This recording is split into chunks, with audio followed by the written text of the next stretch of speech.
the first to know. Nsem-Pii TV.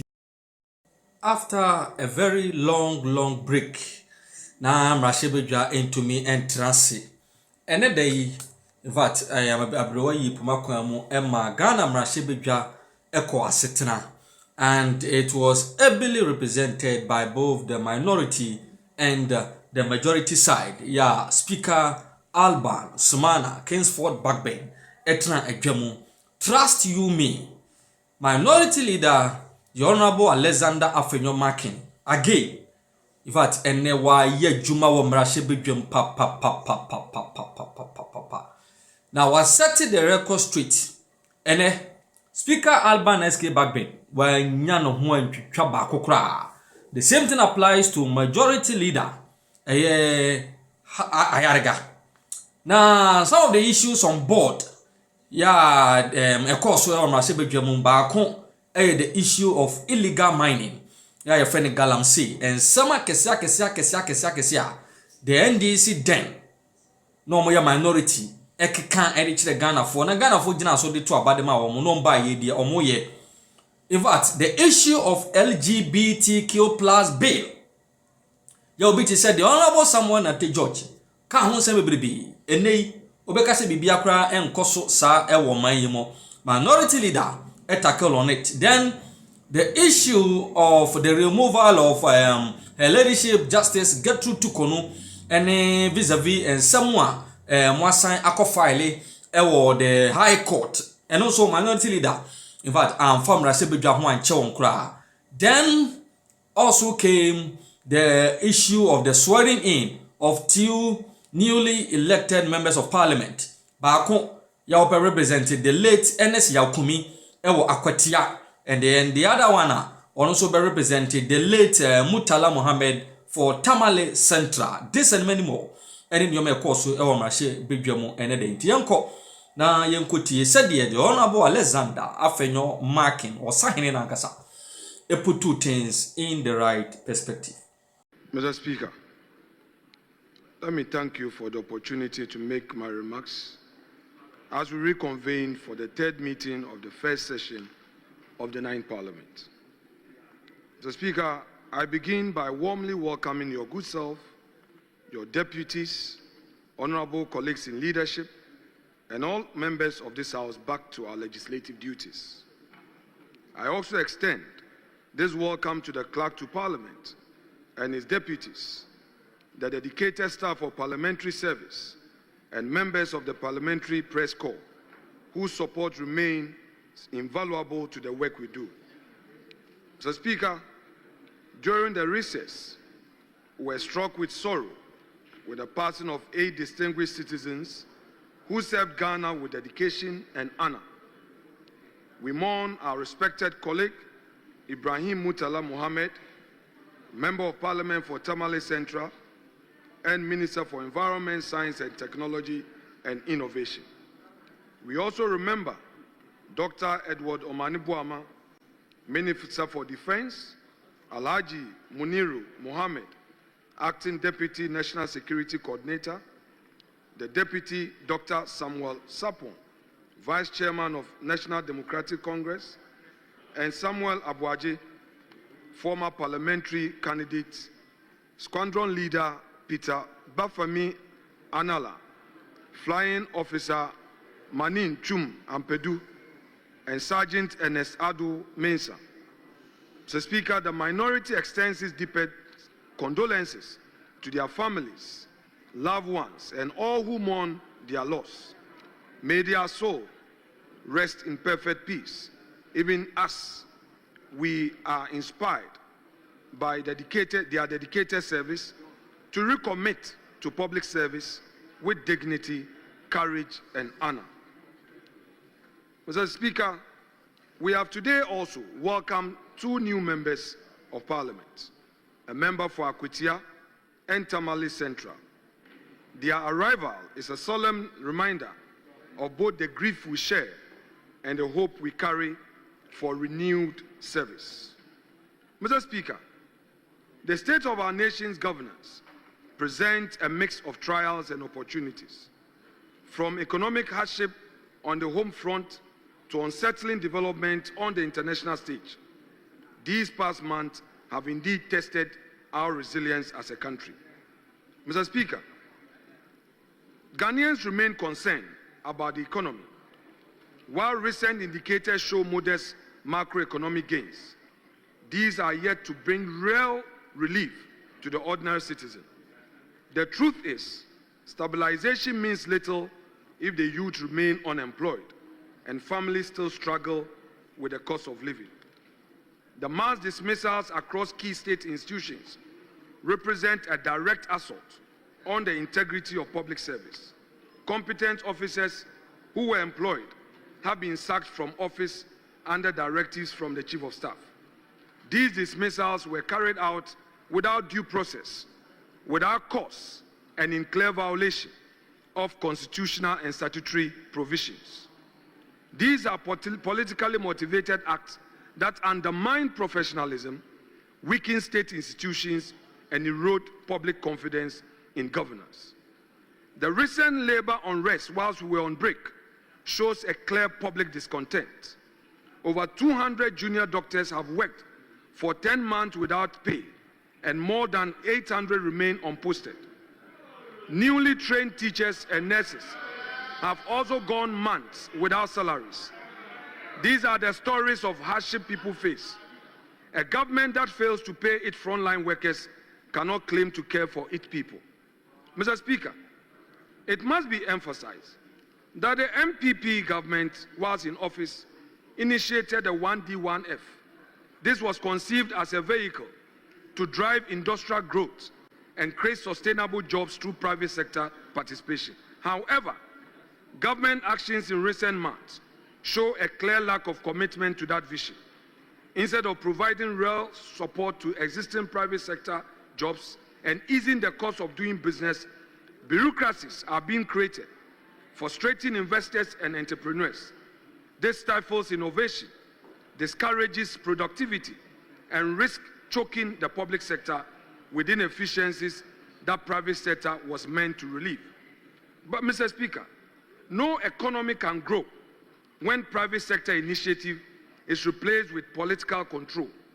The time has come for government to walk the talk of ensuring that the private sector becomes the real engine of growth. Enough of the rhetorics. The 24-hour economy must not be an empty talk. It must provide a hope for many youths who expect jobs. Mr. Speaker, on the governance front, governance is about upholding freedom, justice, and the rule of law. The frequent arrests of opposition figures, journalists, and ordinary citizens on flimsy and politically motivated charges exemplify a pattern of harassment intended to silence dissent. They paint a troubling picture of a shrinking civic space in our democracy. Even more disturbing, young Ghanaians expressing frustration on social media have been targeted, questioned, and in some cases detained. The question we ask as a minority is this the reset we were promised or an era of regression into intolerance? Mr. Speaker, the case of David Afenyo, a young man known on social media as Kwame Nkrumah #2, highlights the disturbing double standards in how justice is applied. After a live stream on social media, he was swiftly arrested, prosecuted, and sentenced to 7 months in prison. Much as the law must be applied, we must ask, is the state equally swift when government-affiliated individuals commit similar or worse infractions? Not long ago, this incident, not long before this incident, during the Akwetia by-election, the NDC National Vice Chairman, Sofo Azoka, openly declared that there will be by-election in my constituency. That was a threat, plain and simple.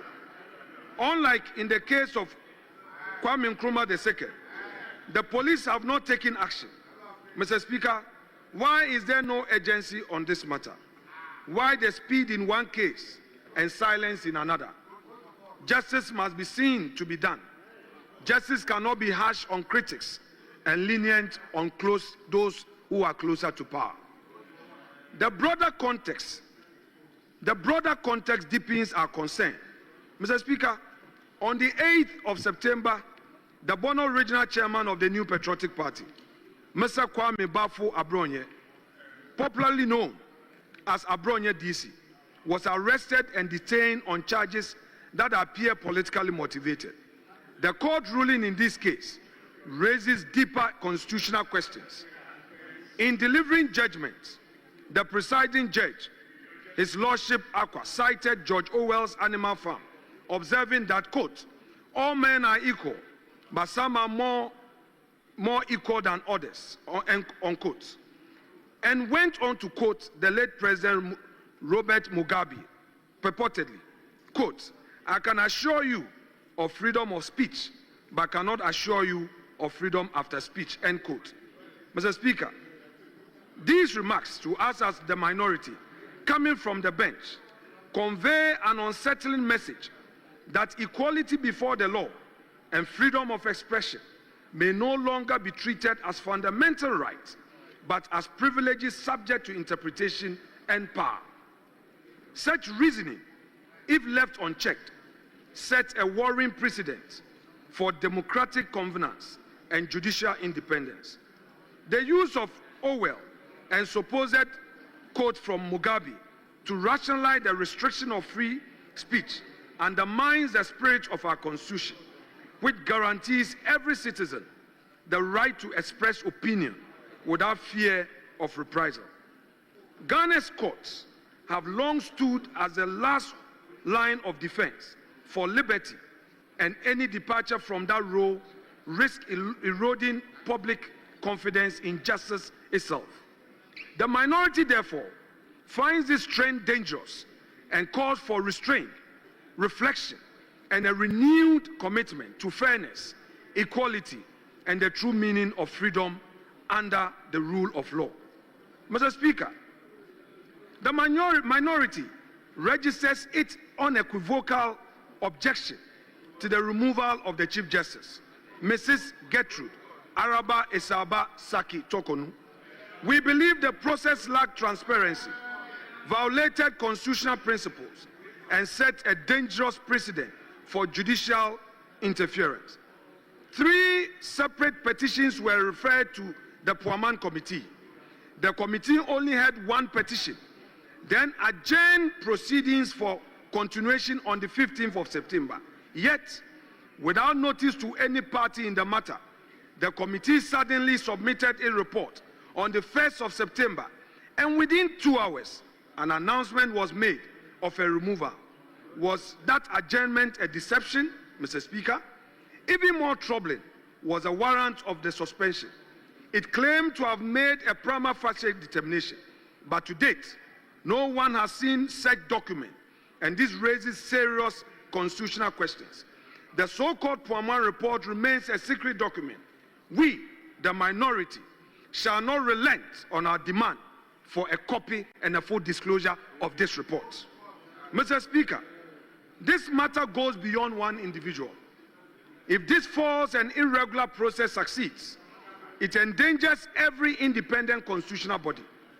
The Auditor General, the Electoral Commission, the National Commission for Civic Education, and even the Public Services Commission could be targeted next under the same Article 146 procedure. The question that must even be asked, that when a person is removed as a Chief Justice, that he or she remain a Justice of the Supreme Court. This will destroy the safeguards of accountability and erase the principle of probity from our governance. If judicial independence can be manipulated in this manner, we should not expect free or credible elections in future. Mr. Speaker, the judiciary is the last line of defense for our democracy, and any act that undermines its independence strikes at the heart of our constitutional order. The minority will resist any attempt to compromise the sanctity of the judiciary. Ghana's institutions must be protected from political manipulation, and we will not sit idly by while dangerous precedents are set. On the issue of illegal mining, we, the minority, are of the view that this represent one of Ghana's gravest governance challenges that has persisted across successive governments and which has escalated into a full-blown national crisis is the menace of illegal mining, popularly known as galamsey. The devastation caused by galamsey to our environment, water bodies, and public health cannot be overstated. Even as we convene today, Mr. Speaker, our rivers run brown with pollution. Vast tracts of once fertile land lies carried and toxic, and many of our citizens in mining communities face illness and danger from poisonous chemicals. We have talked about illegal mining for years, yet the problem has only grown worse. Time for mere talk is over. We need decisive, visionary action now to save our country's future from disaster. Not long ago, we were warned. One such early warning came in 2010 when investigative journalist Anas Arimayew Anas released a documentary exposing the dark underbelly of galamsey. That expose, part of the Africa Investigate series, shone a light on the tragic consequences of illegal mining that were already evident back then. The documentary recounted how in June 2010, a galamsey pit near Dunkwa Onofin flooded, killing an estimated 150 people in a single disaster. It showed the rampant corruption and complicity that allowed galamsey to flourish, including officials meant to enforce the law taking bribes to look the other way. It highlighted the environmental havoc being unleashed, rivers poisoned with mercury, cyanide and other toxins, local communities suffering flooding and pollution, fishermen and farmers losing their livelihood. Anas's work in 2010 was an early warning alert for our nation. Then again in 2015, Finance Minister Honorable Setekwe again brought this up at the Finance Committee hearing in Parliament when discussing reasons for the declining cocoa production in Ghana. Tragically, Mr. Speaker, those warnings were not heeded with the urgency and seriousness they deserved. Fast forward, today, the nightmare scenario is upon us. Just last month, new study by Pure Earth and Ghana's own EPA, Environmental Protection Agency, revealed terrifying data about toxin levels in mining communities. In some areas, mercury contamination in the soil is 134 times above safe levels, and arsenic concentration are over 4,000% higher than what the WHO deems safe. These poisonous metals are seeping into the water, into food crops, into the very bodies of our people. Doctors are reporting an uptick in children from mining areas developing kidney disorders and even finding mercury pellets in their x-rays. Children, Mr. Speaker, now require dialysis because of the poisonous fruits of galamsey. Our nation's future is being sickened and stunted. Mr. Speaker, despite being Ghana's top gold producer, the surge in unregulated small-scale mining has created an underground economy that drains national resources and benefits criminal networks. In just 8 months this year, small-scale gold exports surged to over $6.3 billion, according to the CEO of Ghana Gold Board. However, much of this trade is believed to be illicit. The state loses billions in revenue while communities suffer environmental devastation. The minority stands with all Ghanaians, calling for decisive action. We welcome the advocacy from civil society and religious leaders, and we support real solutions from tougher laws to sustainable alternatives. Mr. Speaker, we must also admit that the situation has worsened since this government came into office. At the 2025 May Day celebrations, organized labor, speaking through its Secretary General, confronted this matter with deep disappointment that the galamsey menace has worsened under the watch of this government, barely 5 months into its administration. TUC's position was again echoed by the acting Chief Justice, Justice Paul Bafuboni, at the GBA conference in Wa, where he also described the crisis as worsening. Mr. Speaker, when Labour and the judiciary raise their voices together, we must listen because these are not partisan voices. Mr. Speaker, the time to act is now. If we fail to protect our rivers, land and communities, we risk failing an entire generation. Mr. Speaker, during the recess, a foreign policy development came to light regarding an agreement between the government of Ghana and the United States to accept some deportees. Mr. Speaker, the agreement of such magnitude, in our view, and we respectfully submit, should be subject to the parliamentary scrutiny under Article 75 of the 1992 Constitution. We therefore demand that this arrangement be brought before Parliament for ratification. Ghana's foreign policy must never be conducted in secrecy, nor should we compromise our sovereignty for expediency. We urge the government to always place Ghana's dignity first and ensure that any international agreement reflects our values and command the confidence of the Ghanaian people. In conclusion, Mr. Speaker, it is worth emphasizing that Ghana's story is of triumphs achieved through visionary leadership and the